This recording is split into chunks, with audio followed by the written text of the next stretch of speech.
New lights, new setup, new microphone on the way. I guess the only thing to do is check out an old Optimus, because if we had too much new in this video, we might break YouTube. From Transformers Legacy United, this is the Deluxe Class G1 Universe Optimus Prime.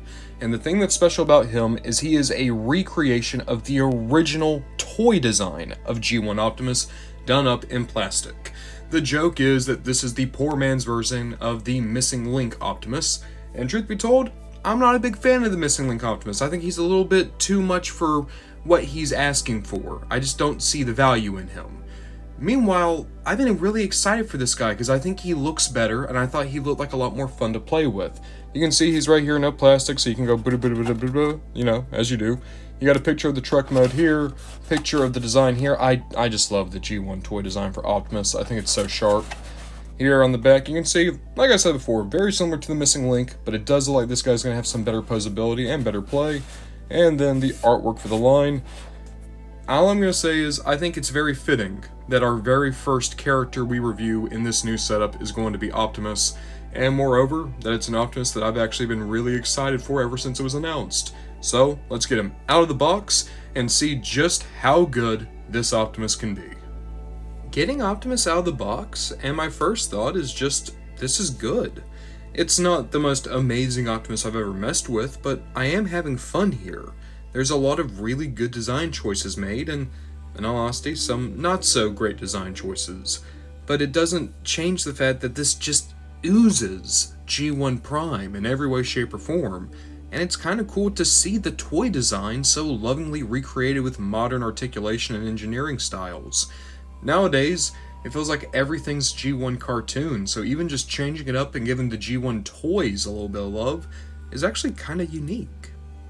Up close, I just love this. The head sculpt is pitch perfect, right down to the very big eyes. And there's something about the big eyes of this Optimus that makes him feel a little bit more innocent.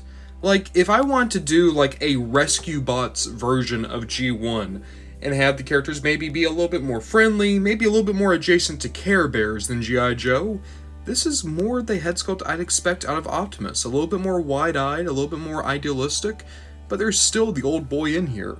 I also love just how many little details they've captured here, like the rivets in the sculpting, and even the fact that you have the smokestacks and the Autobot logo. Granted, if this was going to be proper G1 recreated, the smokestack should be larger, yada yada yada, you guys know the drill. I just really like how this guy came out. He reminds me of the Robot Masters Optimus, but, you know, good. Where this guy excels is presentation. Where he begins to suffer, admittedly, is posability.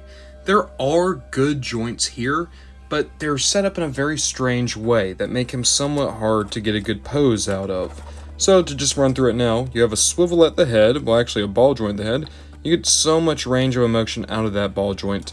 You have a universal at the shoulder, and a universal at the elbow. Absolutely nothing in the wrist though.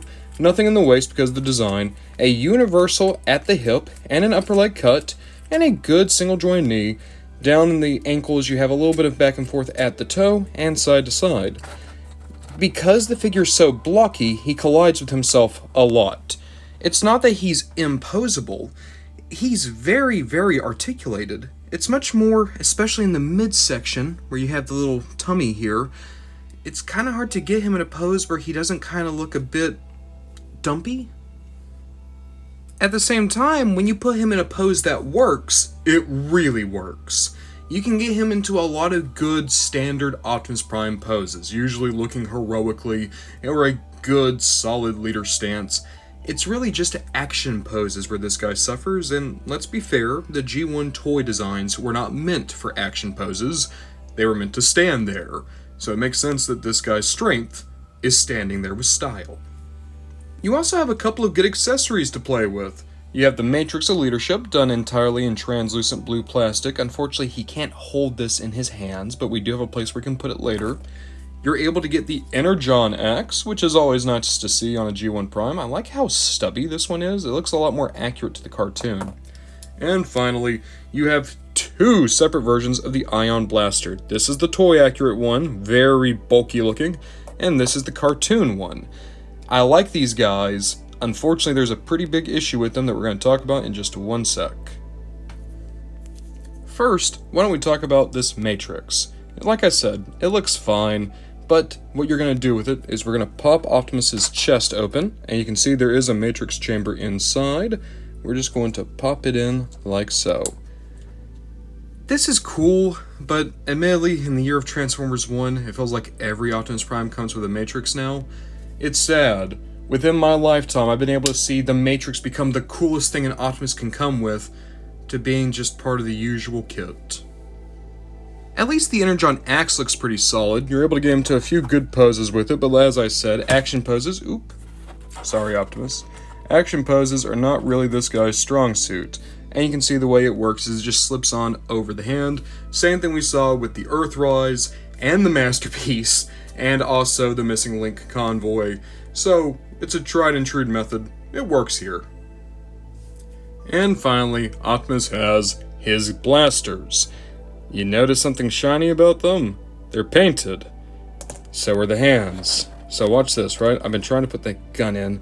It's very, very tight, and it doesn't really sink in all that well. It stands out like that. And here's the weird thing. The G1 Optimus gun also did that because the back came back too far, so you could only get the tip of the handle into the hand. And there's honestly a part of me that's like, did they paint these to get that same look in this figure? I don't think so. I think it was just a design oversight. But how weird is it that this toy has the same issue a toy 40 years ago had, and now we have to debate, are the people at Hasbro so nostalgic that they would intentionally recreate a design oversight? Get Optimus all geared up, and he actually does look pretty cool. And also, I discovered something. He does have a waist joint. It's hidden underneath all this, but it absolutely is there.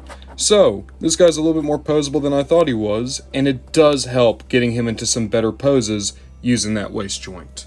So overall, the robot mode's pretty solid. Has some good points, has some kind of iffy points, but there's nothing outright bad. I'm curious about the truck mode. People, we have a Gerwalk mode confirmed. The truck can wear pants. I repeat, the truck can wear pants. Well, it's a good recreation of the G1 Prime truck mode. I'll be honest, the transformation isn't anything new. If you've ever messed with any figure trying to do the G1 Prime look, you've seen bits and pieces of this transformation before. It's pretty simple.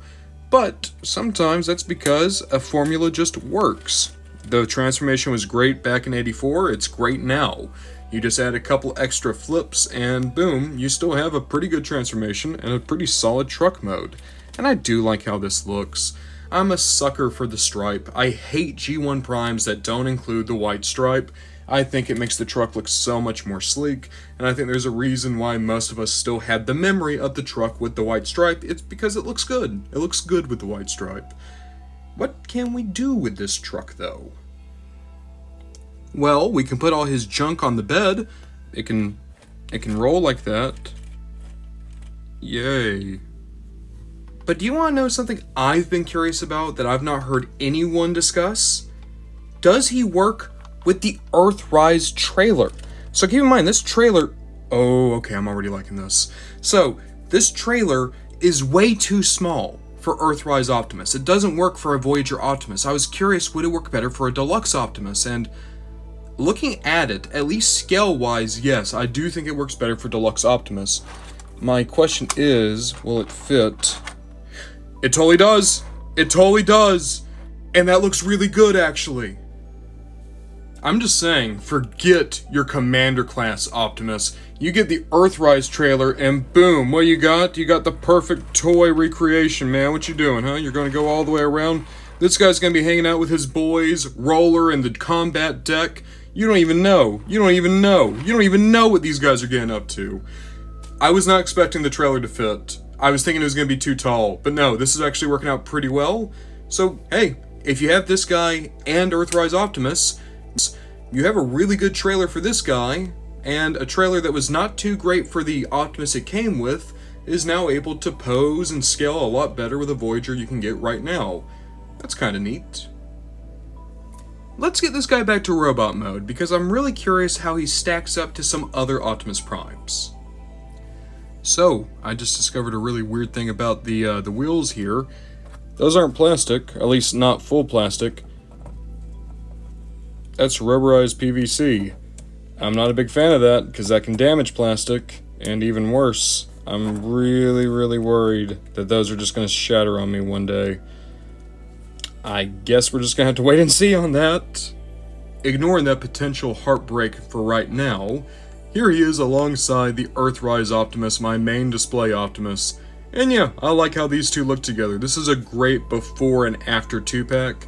I know that Hasbro's probably going to be riding with the Commander class Optimus from now on, but quite frankly, if they wanted to get one more use out of this figure, I think it'd be kind of cool to maybe give these guys both a new deco, maybe more metallic paint, and then put them back out as a kind of evolution set. Here he is alongside my childhood Optimus, the Classics Optimus Prime. Obviously, I'm always going to prefer how this guy looks, but, you know, I think it's fun to see how many details came from this as opposed to the cartoon Optimus, because a lot of things like how the transformation works, how the legs look, how the chest looks, it's a lot more in line with this version of Optimus. So, I kind of like seeing these two as well. The only thing left to compare to is who did it better between this guy and Missing Link. Well, Missing Link Optimus is larger, he came with more accessories, he came with a more unique package, and overall, there is a little bit more of an impressive appearance here between the weight of the diecast and the size of the figure. That said, the United G1 Optimus plays better, has a better transformation, the joints feel better, there are more points of articulation, and has more range, and they cleaned up the proportions more. Notice how Missing Link still has this weird arm design from the original Prime. It was kind of captured here still, but made to look a little bit more natural. This is a scene-for-scene remake. This is the Vince Vaughn Psycho. All it's trying to do is give you exactly what you remember, with a couple of tweaks. Like now it's in color, it's not in black and white anymore, and you like Vince Vaughn, right? I just don't like this. This feels a little bit soulless. This guy, I mean, it's not a particularly good remake. It's like, it's like the Zack Snyder Day of the Dead. Or rather, Dawn of the Dead, I should say. Dawn of the Dead didn't really need a remake, and the remake is so different, dare I say, it probably shouldn't even been called Dawn of the Dead. What it is a good movie in its own right that has a similar theme, and you could make the argument that the name is more of an homage than a direct remake. This is a remake. This is a reboot. Same idea, same themes, but we're modernizing and we're changing just a little bit. In that way, I have more respect for the Legacy United G1 Optimus, and I definitely have a whole lot more fondness for him. I would not have recommended the Missing Link. I would give a pretty slight, like I said, slight recommend to this Optimus, though. This Optimus is not a definitive figure for G1 Prime, nor is it being sold to you as that. Unlike Missing Link, there's no one trying to convince you that this is the ultimate Optimus Prime figure or that this will be the be-all end-all for G1 Optimus. What this is an experiment. Just an attempt by the current Hasbro design team to recreate arguably still the most famous Transformer toy of all time. There's more passion here. There's more enjoyment here. It doesn't feel like they're hitting check marks like, oh, well, we have to make sure to add the knees here, but we cannot alter the design too much. No, there wasn't a nerd in the room trying to tell everyone that G1 was the best thing ever. What you have are people who are kind of like the fans. They respect G1, they think G1 is interesting, and so they did an experiment just to try to modernize one G1 piece. I like this Optimus. It's not great. It's a good toy, but it's in a wave that has a lot of cool figures around it. Slipstream, Motormaster, over in Studio Series you have Gamer Edition Ratchet right now. There's a lot of really cool figures out around this Optimus that I think are a little bit more exciting. But I do think that this Optimus has a good bit of charm all his own, and overall, I'm happy I picked him up.